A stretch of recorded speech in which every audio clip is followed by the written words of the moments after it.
یہ جو رجب شریف کا مہینہ ہے یہ وہ مبارک مہینہ ہے جس کی 6 تاریخ کو ہندل ولی خواجہ خواجگان خواجہ غریب نواز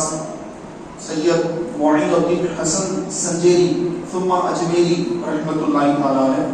آپ کا وصال ہوا، اور پوری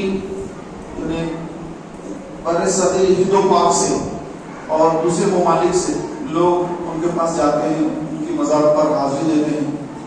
اور کوئی اس کا پوسٹر لکھ سکتا، کوئی دعوت دے دیتے کہ آئیے آئیے، چلیے چلیے چلیے، آئیے آپ آئیے، ایسی کوئی دعوت کا کام نہیں ہوتا،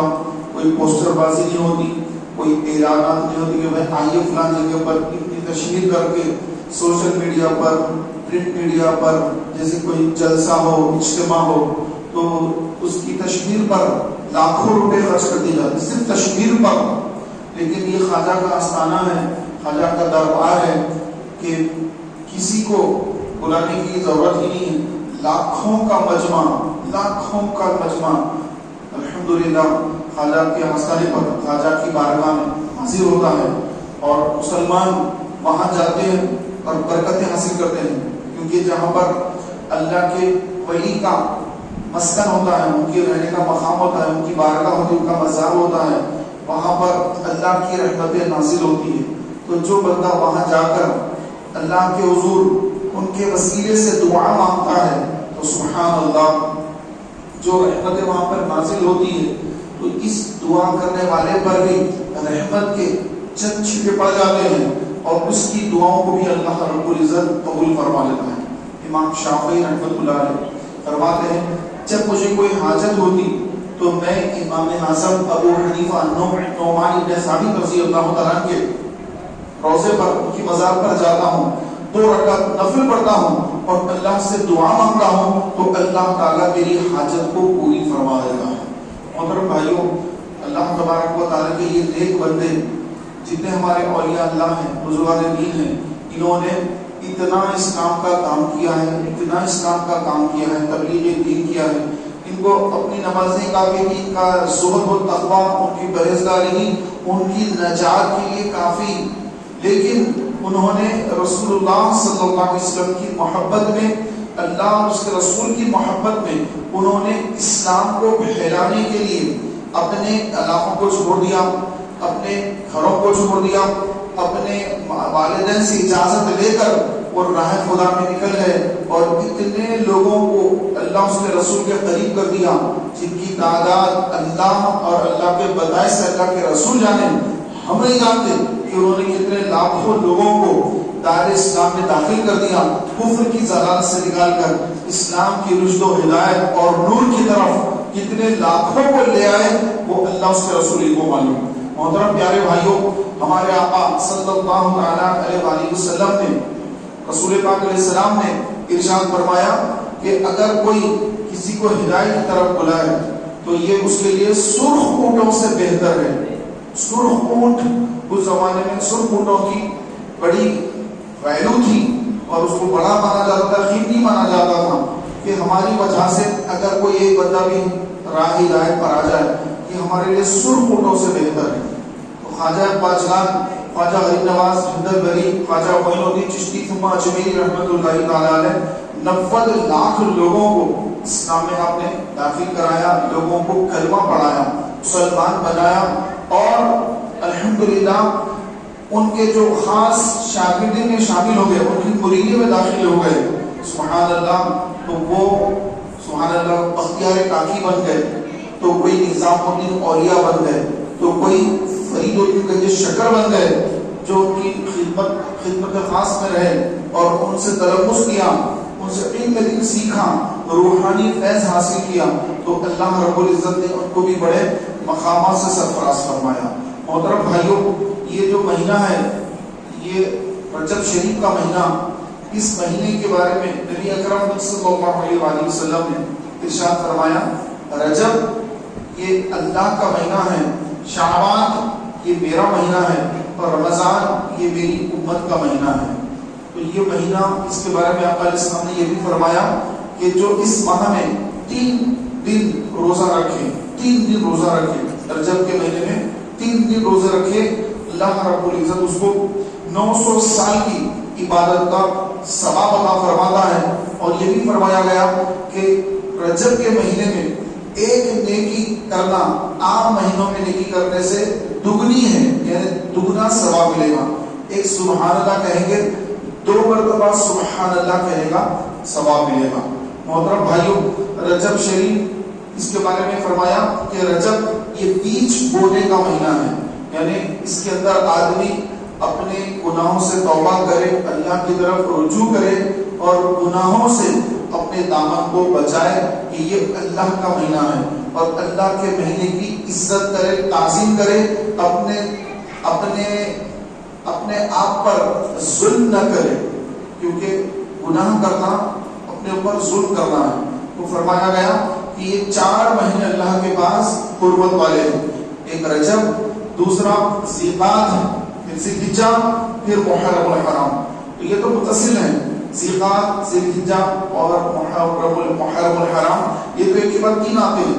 رجب اس سے ہٹ کر ہے. تو جملہ 12 جو مہینے اللہ کے پاس ہے ان میں یہ 4 مہینے حرمت والے مہینے ہیں. ان کی حرمت بہت زیادہ ہے کہ ان مہینوں میں اپنی جانوں پر ظلم نہ کرو، یعنی گناہ نہ کرو. یہ اللہ کے خاص مہینے ہیں. اگر اس ماہ میں نیکی کرو گے تو دگنا ثواب، اور ایک روایت کے مطابق اگر اس میں گناہ ہوا تو گناہ بھی دگنا ہوگا. جیسے رمضان میں ثواب بڑھا دیا جاتا ہے نیکی کا، اور اسی طرح رمضان میں اگر کوئی بندہ جان بوجھ کر گناہ بھی کرتا ہے تو گناہ کا عذاب بھی دگنا کر دیا جاتا ہے. مکہ مکرمہ میں جا کے بندہ ایک نیکی کرے 1 لاکھ نیکیاں ملتی ہیں، اور ایک گناہ کرے مکہ مکرمہ میں تو 1 لاکھ گناہ اس کے اعمال نامہ میں لکھے جاتے ہیں. تو رجب کا یہ مہینہ ایسا اللہ کا بابرکت مہینہ ہے کہ اللہ رب العالمین کی اس کو نسبت ہے. یہ مہینہ اللہ کا مہینہ ہے. اس ماہ میں اپنے گناہوں سے توبہ کرنے کا حکم دیا گیا. اور نبی کریم علیہ السلام رجب کا مہینہ تھا تو دعا کرتے اللہ کے حضور کہ اے اللہ ہمیں شعبان عطا فرما، اور شعبان کے بعد ہمیں رمضان تک پہنچا. تو رمضان تک پہنچا. یہ رمضان کے پہنچنے کی دعا آپ علیہ السلام رجب کے مہینے سے فرما رہے ہیں. تو گویا رمضان کی جو تیاری ہے وہ رجب کے مہینے سے شروع کر دینا چاہیے کہ یہاں ہم روزے رکھتے چلے جائیں گے. رمضان کی تیاری روزے رکھنا رجب سے شروع کر دیا. شعبان کے روزے رکھ لیے. اب جیسے ماہ رمضان کی آمد ہوگی تو اس میں جو نفلی روزے رکھنے کی ہم نے پریکٹس کر لی. اب رمضان کے فرض روزے آ گئے ہیں جو کہ صورت بات ہے ہی نہیں، تو ان روزوں کو رکھنے میں آسانی ہو جاتی ہے، کیونکہ رجب سے ہم نے روزے رکھنے شروع کر دیے، نفلی روزے شروع کر دیے. تو میرے پیارے اور محترم بھائیوں، رمضان شریف کی جو تیاری ہے وہ رجب سے اس طرح شروع کر دیں کہ رجب کے مبارک مہینے میں روزے رکھنا شروع کر دیں. اور فرمایا گیا کہ رجب المرجب کے اس مبارک مہینے میں جو کوئی 1000 مرتبہ سورۃ الاخلاص پڑھتا ہے تو اللہ تبارک و تعالی جنت میں ایک نہر ہے جس کا نام رجب ہے، اللہ تعالیٰ اس سے اس کو پینے کے لیے پانی عطا فرمائے گا. تو گویا وہ داخل جنت ہی ہوگا، تبھی پیے گا. تو محترم بھائیوں، اللہ تبارک و تعالیٰ نے رجب کو اپنی طرف نسبت فرمائی ہے کہ رسول پاک علیہ السلام نے فرمایا رجب اللہ کا مہینہ ہے. تو اس مہینے کے اندر بندہ اپنے آپ کو ٹٹولے کہ میرے اندر کوئی ایسی خامی تو نہیں، کوئی ایسا گناہ تو نہیں کہ رجب کے اندر مجھ سے کوئی ایسی غلطی تو سرزد نہ ہو جائے. کیونکہ ایسے لوگ ہیں جن کو نہ رجب معلوم نہ ان کو شعبان معلوم، بس رمضان آتا ہے وہ سمجھتے کہ بس سحری کرنا ہے، افطار کرنا ہے اور رات بھر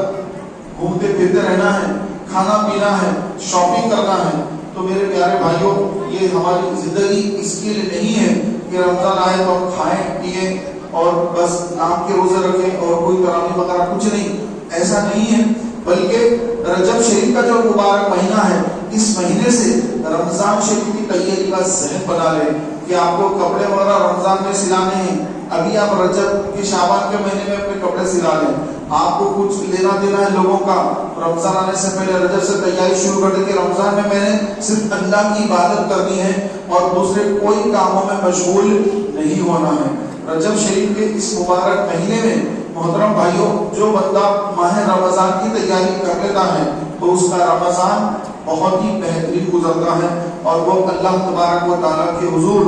بخشش یافتگان میں شامل ہو جاتا ہے. رجب شریف کے اس مبارک مہینے میں ہمارے آپ نبی کریم صلی اللہ علیہ وسلم کثرت سے روزے رکھا کرتے. فرمایا گیا کہ پہلی رجب کا روزہ یہ بندے کو 3 سال کے گناہوں کا کفارہ، دوسری رجب کا روزہ 2 سال، اور پھر تیسری رجب کا روزہ 1 سال کے گناہوں کا کفارہ، اور پھر اس کے بعد ہر دن کا جو روزہ ہے وہ ایک مہینے کے گناہوں کا اللہ تعالیٰ اس کو کفارہ بنا دے گا، عبادت کا اس کو ثواب عطا فرما دے گا. تو اگر پہلی دوسری تیسری تاریخیں گزر بھی جائیں، آج دوسری تاریخ ہے، اگر دوسری بھی گزر گئی ہم نے روزہ نہیں رکھا، تیسری بھی گزر گئی روزہ نہیں رکھا، اس کے باوجود ہم کو پورا مہینہ ہے کہ ہم کبھی بھی روزہ رکھ سکتے ہیں. یہ رجب کے مہینے میں جتنا ہو سکے زیادہ سے زیادہ روزے رکھنے کا ذہن بنایا جائے. فرمایا گیا کہ رجب کے مہینے میں جو 7 روزے رکھتا ہے اللہ تبارک و تعالیٰ اس کے سارے گناہوں کو معاف فرما دیتا ہے. 8 اگر روزے رکھ لے رجب کے مہینے میں تو فرمایا جاتا ہے کہ اے بندے اب تیرے سارے اعمال نامے سے گناہوں کو ختم کر دیا گیا، اب تو اپنا اعمال نامہ دوبارہ شروع کر. یعنی ایک بھی گناہ اس کے اعمال نامے باقی نہ رہے گا، اللہ رب العزت سارے گناہوں کو معاف فرما دے گا جو بندہ 8 روزے اس رجب کے مبارک مہینے میں رکھ لیتا ہے. محترم بھائیوں، ہمارے خواجہ غریب نواز رضی اللہ تعالیٰ عنہ کو بھی اس رجب کے مہینے سے ہی نسبت ہے کہ خواجہ غریب نواز رضی اللہ تعالیٰ عنہ کو اللہ رب العالمین نے 6 رجب کو اپنے پاس بلا لیا اور اپنے قرب خاص میں ان کو رکھا، ان پہ رحمت اللہ نے نازل فرمائی. محترم بھائیوں، خواجہ غریب نواز رحمت اللہ تعالیٰ نے ان کے روضے پر جب لوگ جاتے ہیں تو لوگوں کو حاضری کا پتہ ہی نہیں ہوتا ہے کہ حاضری کیسے دینا چاہیے. کہ ایک اللہ کے ولی جو قبر میں تشریف فرما ہے تو وہ کی مثال علماء نے یوں دی کہ جیسے کوئی مچھلیاں ہوتی ہیں، مچھلیاں ایکویریم میں مچھلیاں ہوتی ہیں، ایکویریم کے اندر تو وہ ایک گلاس ہے، وہ گلاس سے دکھتا ہے ان کو، لیکن ہم ان کو نہیں دیکھ پاتے، لیکن وہ ہمیں بالکل دیکھتے ہیں، بلکہ ہمارے چہروں کو بھی دیکھتے ہیں، ہماری نیتوں کو بھی دیکھتے ہیں کہ یہ بندہ کیوں آیا ہے، تو اس کے آنے کی کیا وجہ ہے، یہ کس نیت سے آیا ہے. اللہ والوں پر اللہ تعالیٰ سب آشکار فرما دیتا ہے. تو جب اولیاء اللہ کے ہم دربار میں ان کے آستانے پر جاتے ہیں تو یاد رکھیے کہ وہاں پر نہ سجدہ کرنے کا حکم ہے، نہ مزار کا طواف کرنے کا حکم ہے، بلکہ ہم جب جائیں تو ان کی بارگاہ میں سلام پیش کریں. جیسے قبرستان جاتے ہیں، نبی کریم علیہ السلام نے فرمایا جب تم قبرستان جاؤ تو قبر والوں کو سلام کرو، اگرچہ کہ وہ اس کا جواب دیتے ہیں، تم اور جنات کے علاوہ ہر مخلوق ان کا جواب سنتی ہے. ہمیں سنائی نہیں دیتا کہ وہ وعلیکم السلام کہہ رہے ہیں، اور جنات بھی نہیں سنتے، دونوں مخلوق کے علاوہ سارے لوگ سنتے. یہ عام قبرستان والوں کے لیے، جیسے ہم گناہ گار لوگ ہیں، ہم مر جاتے ہیں، قبرستان میں جا کے دفنا دیا جاتا ہے.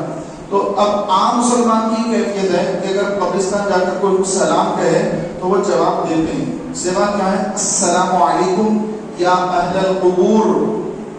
اے قبر والو تم پر سلام ہو. السلام علیکم یا اہل القبور یغفر اللہ لنا ولکم، اللہ تمہارے ہمارے گناہوں کو بخشے. انتم سلفون ونحن بالآخر، تم پہلے جا چکے، ہم آپ کے بعد آپ کے پاس آنے والے ہیں، ہم آپ سے ملنے والے ہیں، ہم بھی آپ کے پاس آنے والے ہیں. آپ پہلے چلے گئے، ہم بعد میں آنے والے ہیں. تو یہ السلام علیکم یا اہل القبور سارے قبر والوں سے کہا جا رہا ہے. ایسا نہیں کہ آپ کے کوئی عزیز و اقارب کی خبر ہے تو انہی کو آپ سلام کر رہے ہیں، ایسا نہیں، بلکہ سارے قبر والوں کو. اب 1 کلومیٹر پھیلا ہوا قبرستان ہے، یہاں پہ سلام پیش کیا اور قبرستان آدھا کلومیٹر 1 کلومیٹر پھیلا ہوا ہے. اب اتنی دور جو قبر والے ہیں تو ان کو بھی سنائی دے رہا ہے، کیونکہ وہاں پہ صیغہ کون سا استعمال ہو رہا ہے؟ جمع کا صیغہ ہے. اہل القبور، اہل قبر نہیں، خبر ایک قبر کو نہیں، اہل القبور سارے قبر والوں کو سلام کہا جا رہا ہے، سارے قبرستان والوں کو سلام کہا جا رہا ہے، اور سب اس کا سلام اس بندے کا سن رہے ہیں، اس کا جواب بھی دے رہے ہیں. ایک عام مسلمان ہے، اور جو اللہ کے ولی ہیں تو ان کا مقام اور مرتبہ تو عام لوگوں سے بہت زیادہ ہوتا ہے. تو یہ بھی ہمارے سلام کو سنتے ہیں اور ہمیں جواب بھی عنایت فرماتے ہیں. اور پیارے محترم بھائیوں، جو ان اولیاء اللہ کے آستانوں پر آ کر اللہ رب العالمین سے دعا مانگتے ہیں تو اللہ تبارک و تعالیٰ اس ولی کی برکت سے ان کی دعاؤں کو بھی قبول فرما لیتا ہے۔ تو آپ دیکھیں کہ لاکھوں کا جو مجمع ٹرینیں بھر بھر کے جا رہی ہیں، لوگ فلائٹوں میں جا رہے ہیں، ہزاروں روپیہ خرچہ کر کے جا رہے ہیں، اور سبحان اللہ کوئی کار میں جا رہا تو کوئی اور ٹرین سے، کوئی بس سے، جیسے جس کی سہولت ہے۔ ہم یہاں سے دور ہیں تو یہاں سے ٹرین سے لوگ جاتے ہیں، فلائٹ سے جاتے ہیں، لیکن قریب قریب کے لوگ بسوں میں بھی چلے جاتے ہیں، 500-400 کلو میٹر ہو بسوں میں، کاروں میں الحمدللہ لوگ جاتے ہیں۔ عالمگیر رحمۃ اللہ علیہ کا آپ نے نام سنا، اورنگزیب رحمۃ اللہ تعالیٰ علیہ جن کو عالمگیر کہا جاتا ہے، اور آپ بہت بڑے عالم دین تھے، بہت بڑے آپ جو مفتی تھے، اور بہت زبردست جنگت عالم دین اور ایک اللہ کے ولی تھے کہ اتنا بڑا خزانہ آپ کے پاس تھا، لیکن خزانے سے 1 روپیہ آپ نہیں لیا کرتے، بلکہ آپ ٹوپیاں سیتے آپ اپنے ہاتھوں سے، وہ ٹوپیاں بیچ کر اس سے جو آمدن ہوتی اس سے آپ کا گزر بسر ہوتا۔ اب آپ کے جو مخالفین ہیں، دشمن ہیں، انہوں نے آپ کو جو ہے بہت زیادہ ان کے نام سے غلط فہمیاں پھیلا دی، ان کو برا بھلا لکھا گیا، اورنگزیب یہ نام بھی لینا جو ہے بے ادبی ہے۔ ڈائریکٹ اورنگزیب عالمگیر رحمۃ اللہ تعالیٰ علیہ، اورنگزیب عالمگیر رحمۃ اللہ تعالیٰ علیہ، ان کے نام کے ساتھ رحمۃ اللہ تعالیٰ علیہ کہنا چاہیے ادباً کہ اللہ کے ولی تھے، نہ صرف بادشاہ تھے بلکہ اللہ کے ولی تھے۔ آپ مزار پہ جاتے سلام پیش کرتے، سلام کا جواب آتا تو آپ مزار کو باقی رکھتے، ورنہ مزار کو اٹھا دیتے کہ آپ کوئی اللہ کا ولی نہیں۔ اس طرح خواجہ غریب نواز کے روضے پر آپ حاضری کے لیے گئے تو وہاں پر جب گئے تو دیکھا کہ ایک شخص نابینا شخص ہے اور دعا کر رہا ہے کہ اے اللہ مجھے آنکھیں عطا فرما، میں نابینا ہوں، مجھے آنکھیں عطا فرما۔ عالمگیر رحمہ وہاں پہنچے اور اس شخص سے کہا کہ اے نوجوان، اے شخص، کتنے عرصے سے تم یہاں پر ٹھہر کر یہ صدا لگا رہے ہو؟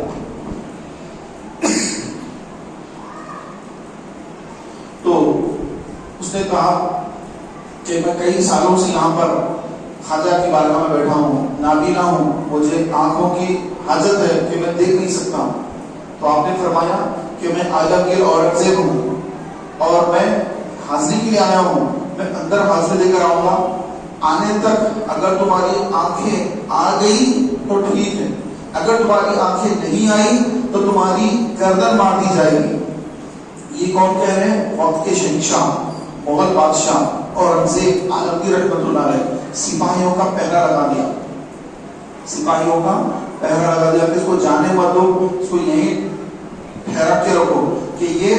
اب اگر اس کو اگر آنکھیں مل گئی تو ٹھیک ہے، اگر آنکھیں نہیں ملی تو اس کی ہم گردن مار دیں گے۔ معذرت۔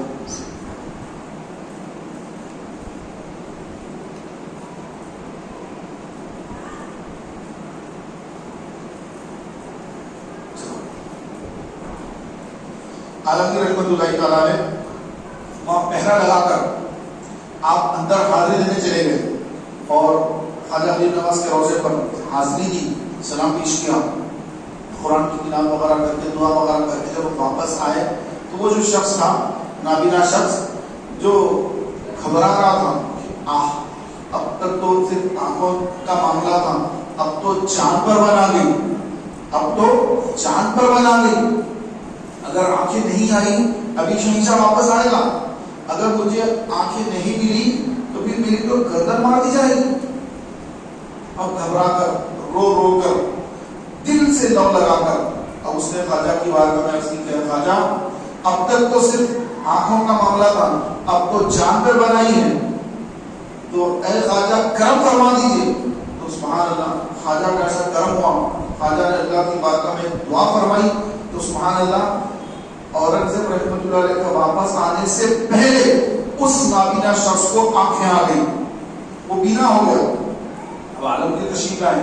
فرمایا کیا حال ہے اس کا؟ آپ حضرت میرے کو تو آنکھیں آ گئی، میری تو جان بخشی ہوگی، مجھے تو آنکھیں بھی اللہ نے عطا فرما دی، لیکن یہ بتائیے کہ ایسا کیوں ہوا کہ میں اتنے سالوں سے کھڑا یہاں پہ مانگ رہا ہوں، آنکھیں نہیں ملی، لیکن اتنی دیر میں آنکھیں، کچھ منٹوں میں آنکھیں ملی ہے مجھے، یہ کیسا ہو گیا؟ اورنگزیب عالمگیر رحمۃ اللہ نے ارشاد فرمایا کہ اے شخص تو اتنے سالوں سے کھڑا لیکن تو دل سے خواجہ کی طرف لونے لگایا، لیکن جب تیری جان پر بن آ گئی تو تو نے دل سے خواجہ کو پکارا تو خواجہ نے تیری سن لی اور اللہ کی بارگاہ میں تیرے لیے دعا فرمائی تو اللہ نے تجھے عافیت عطا فرمائی۔ تو بعض لوگ جاتے ہیں رسمن دعائیں بھی کرتے ہیں، رسمی دعائیں، بس ہاتھ اٹھا لیا، کوئی جو توجہ نہیں کہ رب تعالیٰ کی بارگاہ میں مانگ رہا ہوں کہ کس شہنشاہ کی بارگاہ میں مانگ رہا ہوں، شہنشاہ کو شہنشاہ بنانے والا پروردگار عالم کی بارگاہ میں دعا مانگ رہا ہوں، ادھر دیکھتا ہے ادھر دیکھتا ہے، یوں کرتا ہے یوں کرتا ہے۔ ارے بھائی آپ کسی کے پاس کچھ مانگنے گئے تو اس کو جو ریسپیکٹ دیتے، سب سے پہلے اس کی تعظیم کرتے، اس کا ادب کرتے، اور ایک فقیر آتا ہے، وہ فقیر جو سمجھنے والا ہوتا ہے، فقیر وہاں کے ڈائریکٹ اللہ کے نام پہ دیو نہیں کہتا، آپ یہ کہتا کہ اللہ آپ کے بچوں کو سلامت رکھے، اللہ آپ کے بچوں کو لمبی عمر دے، اللہ آپ کے بچوں کو سلامت رکھے۔ اس کا مقصد کیا ہے؟ پیسے دو بھائی، ٹھیک دو، بول کیا رہا ہے کہ اللہ آپ کے بچوں کو اچھا رکھے، اللہ آپ کے بچوں کو سلامت رکھے۔ اب مالی مکان بھی سمجھ گیا، ارے اس کو یہ فقیر ہے، اس کو بھیک دے رہا ہے، یہ میرے بچوں کو دعائیں دے رہا ہے، جب کچھ دے رہا ہے۔ ایک جو ہے سمجھدار فقیر اس طرح ایک مالدار آدمی سے بھیک لیتا ہے، اس کا طریقہ ہوتا ہے، اس کو معلوم ہے کہ کون سے طریقے سے بھیک لی جاتی ہے۔ اب ہم اللہ کے حضور دعا مانگ رہے ہیں، نہ اس کے رسول پر درود بھیجتے ہیں، نہ آل نبی پر درود بھیجتے ہیں، تو دعا مانگ رہے ہیں تو کوئی توجہ نہیں۔ تو دعا جب مانگتے ہیں تو فرمایا گیا کہ اللہ کے پیاروں پر رحمت کی دعا کریں، پہلے کہ درود پڑھیں، نبی آل نبی پر درود پڑھ کر، اس کے نیک بندوں پر، صحابہ پر، اہل بیت و صحابہ پر درود پڑھ کر، نبی پر درود و سلام بھیج کر، پھر جو بندہ اللہ کے حضور ان کی ساری عاجزی سے دعا مانگتا ہے، اس کی توجہ اللہ کی طرف ہوتی ہے اور اس کے پیٹ میں حلال رزق ہوتا ہے اور حلال کمائی سے کمایا ہوا کپڑا اس کے بدن پر ہوتا ہے، تو پھر اللہ رب العزت اس کی دعا کو بھی قبول فرماتا ہے۔ پیارے بھائیوں، ہم جو دعائیں مانگتے ہیں کہ میں کئی دنوں سے دعا مانگ رہا ہوں، میرا وہ کام بن رہا نہیں، میں یہ بھی کرا وہ بھی کرا، ان سے بھی دعا کرایا، تو پیارے بھائیوں مانگنے کا ہمیں سلیقہ نہیں آتا، ہمیں طریقہ نہیں آتا، تو مانگنا ہے رب تعالیٰ سے، تو رب تعالیٰ کی طرف توجہ خاص کر کے، خاص توجہ اللہ کی طرف کر کے، اس کے نیک بندوں کا وسیلہ لے کر جب بندہ دعا کرے تو دعا ضرور قبول ہوتی ہے۔ اللہ تبارک و تعالیٰ فرماتا ہے ادعونی استجیب لکم، مجھ سے دعا مانگو میں قبول فرماؤں گا۔ حدیث پاک ہے کہ دعا جو ہے وہ 3 چیزوں سے خالی نہیں ہوتی، کہ ایک بندہ جو دعا مانگتا ہے تو جو دعا مانگ رہا ہے اللہ تعالیٰ اس کو عطا فرما دیتا ہے، تو بندہ بھی خوش ہوتا ہے چلو میری دعا قبول ہو گئی۔ ایک تو یہ صورت ہے۔ دوسری صورت یہ ہے کہ کوئی بڑی بلا آنے والی ہوتی ہے، اس کا خطرناک ایکسیڈنٹ ہونے والا ہوتا ہے، وہ ہاتھوں یا پیروں سے معذور ہونے والا ہوتا ہے، یا اس کو کوئی بڑا خطرہ ہوتا ہے، اس دعا کی برکت سے اللہ تبارک و تعالیٰ اس کے خطرے کو، بیماری کو یا اس کے حادثے کو ٹال دیتا ہے، وہ بندے کو خبر بھی نہیں، وہ تو اللہ تعالیٰ کی بارگاہ میں مانگ رہا ہے کہ یا اللہ مجھے یہ عطا فرما، یا اللہ مجھے یہ عطا فرما، مجھے یہ عطا فرما، تو وہ کچھ عطا نہیں ہو رہا ہے یہاں پر، لیکن جیسے وہ گھر کے باہر یا مسجد کے باہر نکلنے والا تھا، نکلتے ہی اس کا ایکسیڈنٹ ہونے والا تھا، اللہ رب العالمین نے اس کو ایکسیڈنٹ سے بچا لیا، اس کو خبر بھی نہیں۔ تو دعا کی مقبولیت کی یہ دوسری صورت تھی، اور ایک تیسری صورت بھی ہے، اور وہ یہ ہے کہ قیامت کا دن ہوگا اور ڈھیروں نیکیاں، پہاڑوں جیسی نیکیاں، اللہ تعالیٰ فرمائے گا اے میرے بندے یہ ساری نیکیاں تیری ہیں۔ بندہ کہے گا مولا اتنی نیکیاں تو زندگی میں نے کیا ہی نہیں، مولا یہ نیکیاں کہاں سے آ گئی اتنی نیکیاں میری؟ تو رب العالمین فرمائے گا اے میرے بندے جب تو دنیا میں مجھ سے دعائیں مانگتا تھا تو تیری دعاؤں کو میں قبول نہیں کرتا تھا، تو فلاں چیز مانگی، تو یہ مانگا، تو نے یہ مانگا، میں نے تجھے دنیا میں نہیں دیا کہ تو نے یہ بھی چاہیے یہ بھی چاہیے یہ بھی چاہیے، میں نے کچھ نہیں دیا تجھے دنیا میں، بلکہ تیری ساری دعاؤں کو میں نے یہاں پر نیکیوں کی شکل میں اکٹھا کر دیا، آپ اپنی ساری دعاؤں کو نیکیوں کی شکل میں لے لے۔ تو بندہ سوچے گا اے کاش کہ دنیا میں میری کوئی دعا قبول ہی نہ ہوتی اور میری ساری دعائیں آج مجھے یہاں پر نیکیوں کی شکل میں عطا ہو جاتی تو کتنا اچھا تھا، کہ دنیا تو پیچھے رہ گئی، ختم ہو گئی، لیکن اب میری جو آخرت ہے وہ یہ نیکیاں ہی تو ہے. کاش میری دنیا کی کوئی دعا قبول نہ ہوگی. اب کیا نیت بندے کی تمنا ہے؟ اے اللہ مجھے دے دے، مجھے یہ دے دے، مجھے یہ دے دے، میں امریکہ چلا جاؤں مجھے یہ ہو جائے. لیکن قیامت کے دن بندہ تمنا کرے گا نہیں کچھ بھی دعا قبول نہیں ہونا تھا یہاں، بس یا اللہ بس ہر دعا مجھے یہاں نیکی کی شکل میں مل جانا تھا. تو بندے کی سوچ ہر وقت الگ الگ بدلتے رہتی ہے. قبر میں جانے کے بعد بندہ قبر کے بارے میں سوچتا ہے کہ